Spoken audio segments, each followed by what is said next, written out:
नमस्कार। आज की इस बेहद दिलचस्प चर्चा में आपका बहुत बहुत स्वागत है। आज हम एक ऐसी अजीब सी इंसानी फितरत पर बात करने वाले हैं जो सदियों से हमारे अंदर है। वो ये कि जब भी कोई बड़ा खतरा मंडराता है ना, तो हमारी सबसे पहली इंस्टिंक्ट होती है ऊंची ऊंची दीवारें खड़ी कर लेना और खुद को दुनिया से बिल्कुल अलग थलग कर लेना। लेकिन क्या सच में छिप जाना सुरक्षा की कोई पक्की गारंटी है? इतिहास गवाह है कि अक्सर इन दीवारों के पीछे छिपने की कोशिश हमें बाहरी दुनिया से बचाने के बजाय और भी खतरनाक स्थितियों में धकेल देती है। जरा सोचिए, क्या एक मजबूत किला सच में किसी भी लीडर को हमेशा महफूज रख सकता है? जब भी सत्ता पर कोई आंच आती है तो इंसानी फितरत यही कहती है कि बस किसी महफूज जगह पर जाके छिप जाओ, एकदम पक्की किलेबंदी कर लो। लेकिन जैसा कि आज हम इस एनालिसिस में देखने वाले हैं, इतिहास बार बार ये साबित करता है कि हमारी ये फितरत न सिर्फ गलत है, बल्कि कई बार तो ये पूरी तरह जानलेवा भी साबित होती है। तो चलिए इसे गहराई से समझते हैं। साहित्य का एक बहुत ही शानदार उदाहरण लेते हैं। आपने एडगर एलन पो की कहानी the mask of the red death के बारे में सुना है? इसमें एक राजकुमार होता है जो एक भयंकर महामारी से बचने के लिए खुद को एक विशाल किले में बंद कर लेता है। दरवाजों पर बड़े बड़े ताले, अंदर शानदार पाटियां, सब कुछ एकदम परफेक्ट। लेकिन पता है क्या होता है? ये मजबूत दरवाजे और ऊंची दीवारें उस जानलेवा बीमारी को अंदर आने से बिल्कुल नहीं रोक पाती। ये कहानी एक बहुत ही सटीक रूपक है जो दिखाता है कि खुद को अलग थलग कर लेना कैसे सुरक्षा का एक झूठा भ्रम पैदा करता है।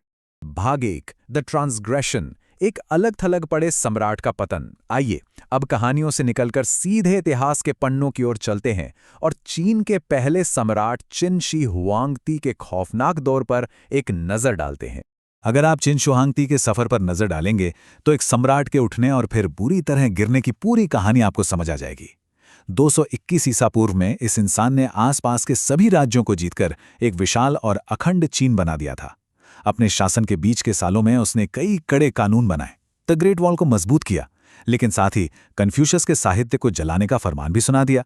जरा सोचिए, 1,20,000 राजशाही परिवार के लोगों को जबरदस्ती राजधानी में बसने पर मजबूर कर दिया।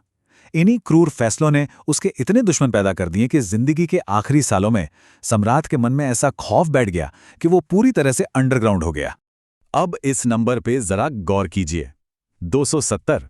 ये कोई आम संख्या नहीं है, ये सम्राट के उस विशाल महल में मौजूद सीक्रेट पवेलियनों की गिनती है। और सबसे चौंकाने वाली बात क्या है पता है? ये सभी 270 पवेलियन गुप्त अंडरग्राउंड रास्तों से एक दूसरे से जुड़े हुए थे। इसका सिर्फ एक ही मकसद था, सम्राट महल के अंदर कहीं भी आ जा सके और कोई भी इंसान उसे देख ना सके। अगर गलती से भी किसी की नजर उन पर पड़ गई तो बस उसे उसी वक्त मौत के घाट उतार दिया जाता था। लेकिन इस हद दर्जे के पागलपन और अकेलेपन का अंत कैसा हुआ? इस डरावनी विडंबना को सुनना बहुत जरूरी है। दुनिया का वो सबसे शक्तिशाली सम्राट एक यात्रा के दौरान मारा गया, वो भी तब जब वो अपनी पहचान छिपाकर सफर कर रहा था। वो बिल्कुल अकेले मरा। उसके लालची मंत्रियों ने उसकी मौत की खबर छिपाने के लिए एक घिनौनी चाल चली। सम्राट के रथ के पीछे सड़ी हुई नमकीन मछलियों से भरी एक गाड़ी बांध दी गई ताकि लाश की बदबू बाहर ना आए। अलगाव ने उसे उस जानकारी और सपोर्ट से पूरी तरह काट दिया था जो शायद उसकी जान बचा सकता था। भाग 2, द ऑब्जर्वेंस, लगातार उपस्थिति की ताकत। चीन की उन अंधेरी और खौफनाक सुरंगों से निकलकर अब हम सीधे 1660 के दशक के फ्रांस चलते हैं। यहां राजा लुई 14वें ने एक बिल्कुल अलग ही लेवल की रणनीति अपनाई थी। और ये तुलना हमें बहुत कुछ सिखाती है। बाईं ओर हमारे चीन के सम्राट हैं जो 27 गुप्त कमरों में छिपे रहे, जिन्होंने डर और गायब रहने की रणनीति से राज किया और अंत में इसी अकेलेपन की वजह से साजिशों का शिकार हो गए। वहीं दाईं ओर फ्रांस के राजा लुई 14वें हैं। ये भाई साहब सिर्फ एक मुख्य बेडरूम में रहते थे जो पूरे महल का एकदम सेंटर पॉइंट था। वो हमेशा लोगों की नज़रों के सामने रहे और अपनी इस लगातार सामाजिक उपस्थिति के दम पर उन्होंने फ्रांस के शक्तिशाली और हमेशा लड़ते रहने वाले अभिजात वर्ग को अपनी मुट्ठी में रखा।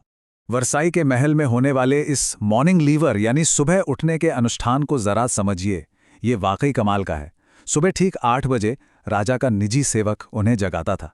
इसके बाद एक बेहद सख्त क्रम में लोगों को अंदर आने की इजाज़त दी जाती थी। पहले परिवार, फिर डॉक्टर्स और स्टाफ और अंत में सरकारी लोग। आप यकीन मानेंगे, एक सुबह की शुरुआत में ही उस कमरे में 100 से ज़्यादा लोग खचाखच बढ़ जाते थे। ये कोई आम सुबह नहीं थी, बल्कि ये सुनिश्चित करने का एक मास्टर स्ट्रोक था कि महल की पूरी ऊर्जा, हर एक गतिविधि सिर्फ और सिर्फ राजा के इर्द गिर्द ही घूमे। मैं उसे नहीं जानता, राजा लुई 14वें के मुंह से निकले ये चंद शब्द किसी भी दरबारी के लिए साक्षात मौत के फरमान जैसे थे। राजा ने अपनी विजिबिलिटी यानी लोगों की नज़रों के सामने रहने की रणनीति को एक अचूक हथियार बना लिया था। हर रईस के लिए महल में मौजूद रहना और राजा की नज़र में रहना एकदम अनिवार्य था।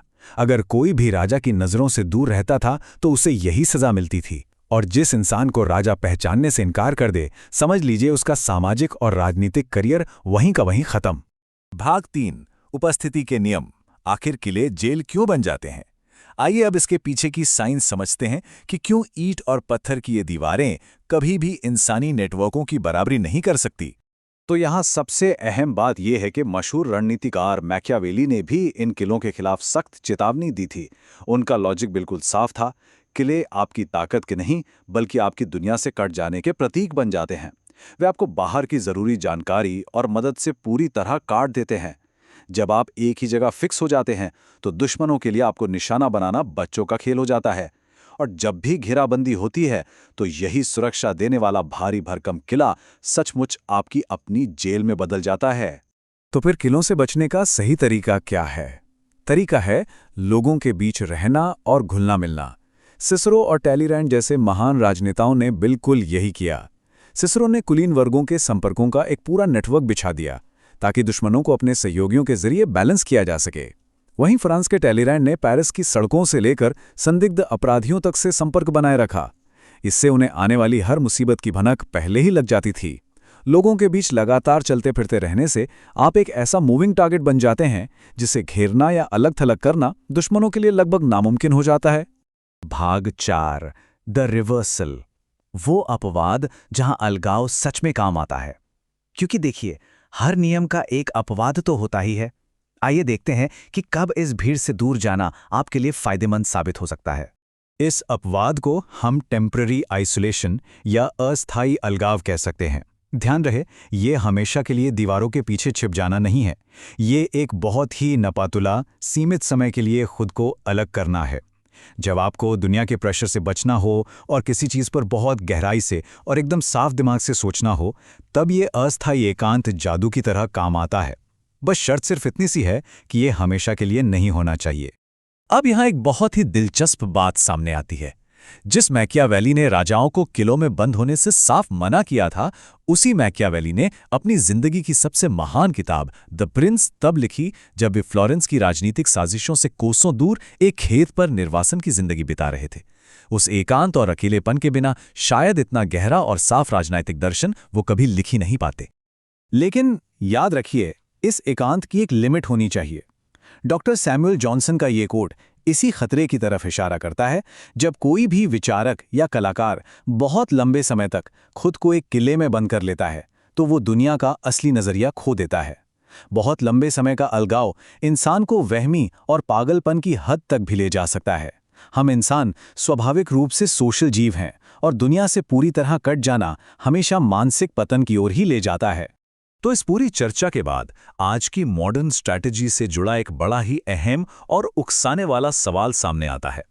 आज के समय में चाहे वो बिजनेस हो, राजनीति हो या आपकी अपनी पर्सनल जिंदगी, जो दीवारें हम अपनी सुरक्षा के नाम पर खड़ी कर रहे हैं, क्या वे वाकई हमें बचा रही हैं?